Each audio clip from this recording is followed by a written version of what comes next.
ప్రభు అయిన యేసుక్రీస్తు నామంలో మీకు సమాధానం కలుగునుగాక. షలోం. యెషయా గ్రంథము 57వ అధ్యాయము 18వ వచనము. వారిని స్వస్థపరచుదును, వారిని నడిపింతును. దేవుని నామానికి స్తోత్రం కలుగునుగాక. ఎంతమందికి ఉదయకాల సమయంలో స్వస్థత కావాలని ఆశపడుతున్నారు? అయితే మీకు మాట చెప్తున్నాను, దేవుడు తప్పకుండా మిమ్మల్ని ముట్టి మిమ్మల్ని స్వస్థపరిచి మీకు దేవుడు ఆయుష్ను ఆరోగ్యమును దయచేయునుగాక. దేవుని నామానికి స్తోత్రం కలుగునుగాక.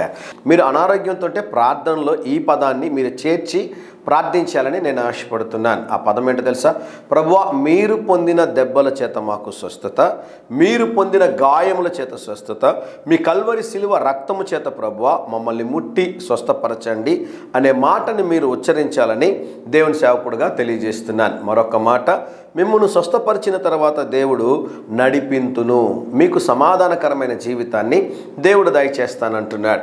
ఈ యొక్క వాగ్దానము ఎంతమందికి అవసరం అంటే అందరికీ అవసరం, నాకు కూడా అవసరం. అయితే ఈ వాగ్దానాన్ని మనం పొందుకోవాలి అంటే పైన ఒక మాట ఉంది, దాన్ని మనము తప్పకుండా ఆచరణలో పెట్టినప్పుడే ఈ రెండు ఆశీర్వాదాలు పొందుకోవడానికి అవకాశం ఉంటుంది. ఆ మాట చదవమంటారా? నేను వారి ప్రవర్తనను చూచి తిని. దేవుని నామానికి స్తోత్రం కలుగునుగాక.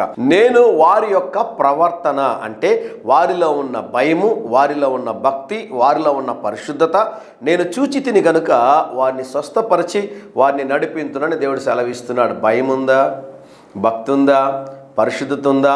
లేకుంటే ప్రార్థించండి. సహాయం చేయండి ప్రభు అని మీరు ప్రార్థన చేయగలిగితే మీ ప్రతి బలహీనతల నుంచి దేవుడు మీకు విడుదలనిచ్చి దేవుడు మిమ్మల్ని బలపరచి ఈ రెండు వాగ్దానాలు మీ జీవితంలో తప్పకుండా నెరవేరుస్తారు. ధైర్యంగా ఈ దినాన్ని ఎదుర్కోండి. దేవుని సన్నిధి మీకు తోడుగా వచ్చునుగాక. ప్రియ పరలోకపు తండ్రి, ఈ దినం మా ప్రియులు తలపెట్టుచున్న ప్రతి కార్యములో జయమును అనుగ్రహించమని యేసు నామములో ప్రార్థిస్తున్నాము తండ్రి. Amen, amen.